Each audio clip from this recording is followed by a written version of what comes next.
Hey guys, welcome back to the channel. Today I have my friend. Introduce yourself. I have a YouTube channel actually. It's Mr. Smooth, so I can't thank this guy enough for a little collab going on right here. Well, I love that. Well, look, Mr. Smooth, what'd you do today? Somehow went X-1 because when you mill good, you mill good. And what deck are you playing? Tearalaments Ishizu because I am a piece of shit. Well, look, you're just a metal sheep at this point. Before we get started with deck profiles, is there any deck shoutouts you want to give, or any shoutouts at all? I mean, I could sit here and shout out everybody. I could shout out all my friends. The Road Games for giving us the venue. All friends, Connor, Matt, Karan for always playtesting with me. People in the shop, Robert, Jacob, they're always cool people. Other Alex's, oh, he's not here anymore. Yeah, he's up there. He's playing his game out. Oh, he's over there. I see Yeah. him over there. Yeah. Well, look, and all the subscribers you have on your channel too. One more time, what's the name of your channel? Mr. Smooth. All right, Mr. Smooth. Let's get into deck profile then. All right, this thumbnail material. We'll start with main deck. So for the tier names themselves, 2 Rhino. Some people still play 3. I think 2 is fine. It's still a good normal summon. You can summon it off of Kit's effect in some situations if you need to as well. I really don't think you need more than 2. You can play 3 if you want, and then you can do funny stuff with that. Yeah. With if you mill it and if you have like Scream in your hand, you can pitch it and then you get crazy stuff out of that interaction. But you really don't need more than 2. It helps save on space as well. The best one, Sharon. This is free summon. I swear this guy's doing this on purpose. Go ahead. Yeah, go ahead. He's doing it. You got 3 of those. Free summon and then mill 3, which you usually hit another name off of that. Plus it's rank 4, so easy rank 4 plays. Also probably another one of the best ones. This should have been hit. One or both of these should have been hit to 1 on the previous emergency ban list. Yeah, Konami can't do it yet. These are crazy. Next one. This is the hand traps. You see this going second, even going first. Like your opponent puts up something. If they're Ishizu players as well and they start triggering and stuff, you can trigger this on your own turn. Like it's great. And only 2 Merly, actually. The reason I do this is because a lot of the games that I lose is the games where I see too many Merly in hand. So it's not a realistic draw, but I had one game last week where I drew 3 Merly. That's not realistic, but like I started to realize that the more you see Merly in your opening hand and don't have anything to do with it, like not with Kit's effects, you just do worse. So cutting this down too has actually been really, really good. Like you can potentially mill it less, but this actually saves up on a lot of space, and you can like not drawing it when you can't proc it off of Kit's effects is just really great. That has actually come in really handy, so I would recommend doing that. The whole deck's a gamble anyway, so it doesn't matter. No matter how you put it, like 2 or 3. Yeah. Ask Jacob how much of a gamble this deck is. Yeah, this deck's a gamble for sure. I'm so sorry.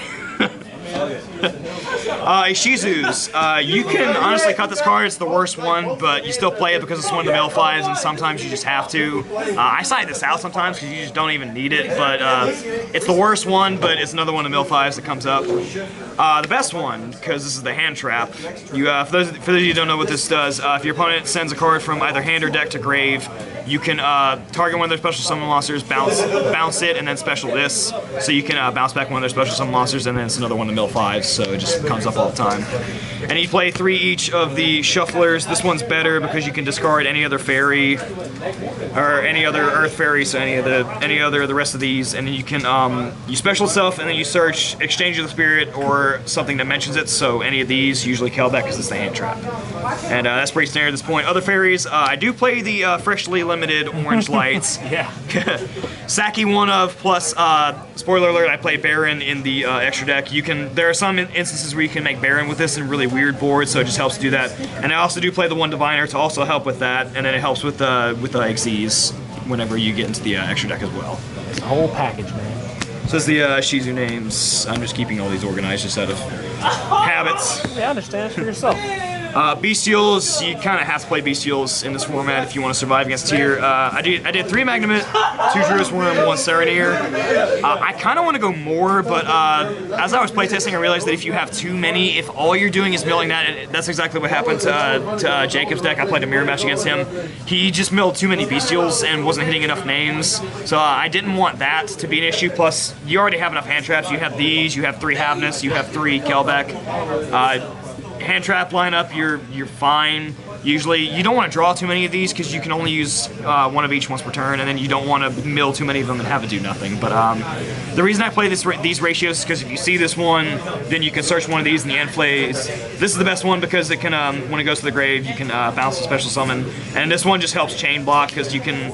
It only foolishes another name to the grave, but that can like say you have both of these on field, you go channeling 1, channeling 2, so you chain block, and your opponent usually doesn't have an answer for that. Spells and traps, no explanation needed.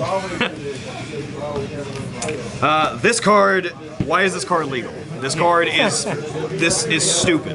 The only, you do side this out in time, but like, that's it. This card should be banned. Couple noodles, love it. 2 talents, I wanted to play 3, but I wanted to keep myself at 40 cards, but this card, well, first of all, I drew this card like it was my job today. I mean, like, I probably had, what I played, 4 matches. There were at least like 5 games where I drew this card. It was disgusting. He's getting very excited. I love it. I love it. Because it's stupid. It's a dumb card. Facts. And then this, I didn't draw as much, but when people played into this, like it was. Oh yeah, so special. Like my opponent used like every single hand trap, and then I still have the ability to play talents, look at your hand, and then make a board or break your board, and there's nothing you can do about it. Very disgusting. I love it. The rest of the tier cards, 2 Scream, and I do still play the Heartbeat. I'm always debating about how many of these to play. I usually end up siding one of these out, especially going second, because it doesn't do as much for you going first.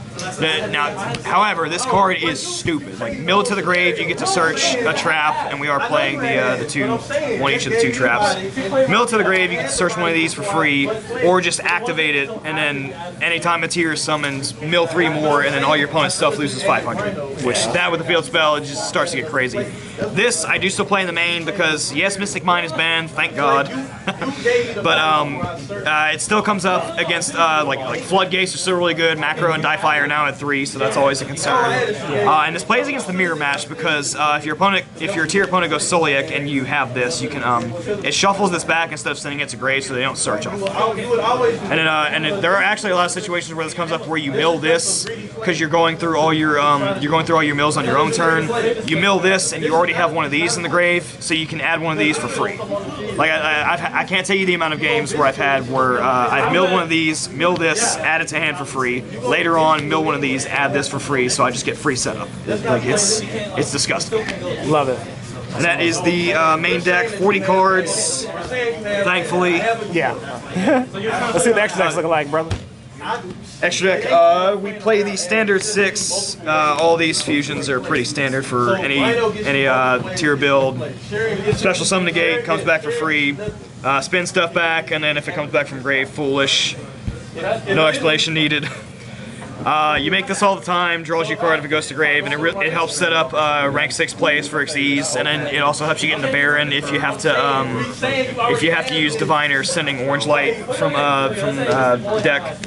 My dragon, you make this all the time to help. Most of the time, I use this for rank 4 plays to get into Dweller or Time Thief Redoer. But you can also protect your stuff with this, and then just recycling some names if you need to put other stuff back. And this is just like put stuff back, and against other matchups where Rukalos doesn't matter as much, like Flunder. Yeah. Luckily, we have that at the shop right now, but there's a couple people with the deck, so surprise. Cross fingers and hope, because they have 3 Di-Fi, 3 macro now. The Baron, we do play that. Diviner gets into that. The orange light can also get into that in really weird scenarios. Orange light plus Rukalos is Baron. Orange light plus 2 other 4s. There's some weird board states. It comes up sometimes. I made this a lot less today than I don't think I made this today, just because like I played like 2 tier mirrors, and then the other ones, like, it just never came up and I won the game before that happened. But like, I would recommend playing this card because you're really vulnerable in your board. If your opponent just goes like evenly is a popular side card right now. If your opponent just goes evenly and you have no answer for that, like I played against a Runic player today, and then they had evenly. I wasn't able to establish Baron. I got screwed and I lost that game. So Baron is really important, and this card is just stupid. This card probably should also be banned. No explanation needed. You have to play this. I usually never end up making this, but there are situations where it comes up. You have to send Merly to grave, or you can bounce stuff from grave. This is pretty much standard for the format. I do play this. This didn't, Borlo didn't come up today, but this is in addition to Baron, these are the outs to Avramax, because Avramax is a really popular card right now, and you really don't have an out to that, other than, like, this is an out if you attack him with something else and then negate Avramax effect, or you just steal it with this. Yeah. Having multiple outs with these is good, but just having the variety is really nice. This is mandatory for anything that can make rank 4s this deck. If you're not playing this, you are crazy. Honestly.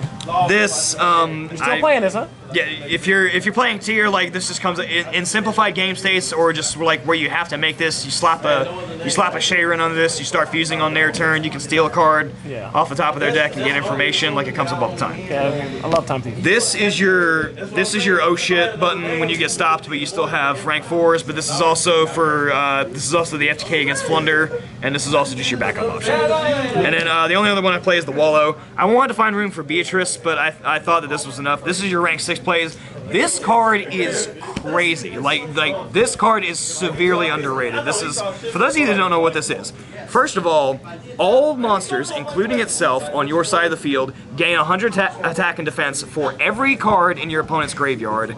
And this is in a deck where you are milling your opponent. Yeah. Remember, Agido, Kelbeck, over multiple turns, plus their own plays that they're making. So this thing and all your other stuff gets timing around. So this stuff and all your other monsters get huge. Like that's actually how I won against the in Game 3 in the Sprite player, because he stole my he stole my Kaleido Heart and I couldn't out it. But then I just make this and then it's just bigger than Kaleido and I beat over. That's dope. But also, you can detach either 1 or 2 materials and then target a card in your opponent's graveyard. Detach 1, shuffle it back. Detach 2, it goes to your field. Yeah, zombies are gross when they do things like that. It's stupid. This card is so underrated, and I'm so glad that I have this because this card is crazy. Gotcha. Side deck, a lot of this, I don't know how much this is standard. Yeah, this is all locals, man. I hate that I have to play this. I don't want to play this. I don't want to play any time card because I want to use space for stuff that's actually good, that's matchup dependent, board breakers, other hand traps. I don't want to play this. But Yu-Gi-Oh! Is dog shit and every game goes to time, so I have to play this. I'm even considering also playing Dogwood or like Skullmark Ladybug. But I don't want to, but you have to in Yu-Gi-Oh! Nowadays. Gamma, this is for going second. This is also like, you have to stop Dweller in the mirror match or you just can't play the game, so like... Can't let it set up. You have to. But also this comes up in the, this just comes up in general because it's a 2, so you can bring it back off of Elf, and it's a tuner. So it just helps out with getting bodies on the board, and this is another level 2 tuner that you can help make Baron with. That didn't come up, but in testing that came up a few times. Hold on, you can get it back with Elf? Yeah, Elf brings back any level 2. Oh, okay. Yeah, Elf is stupid. Well, I was thinking like I didn't know Gamma could be reborn. That's all. I'm sure. Yeah. Gotcha. This is also mainly for Dweller, but this is just like going second in general. I was doing Dark Ruler because Dark Ruler you don't have to pay any cost for it, but this gets around anti-spell.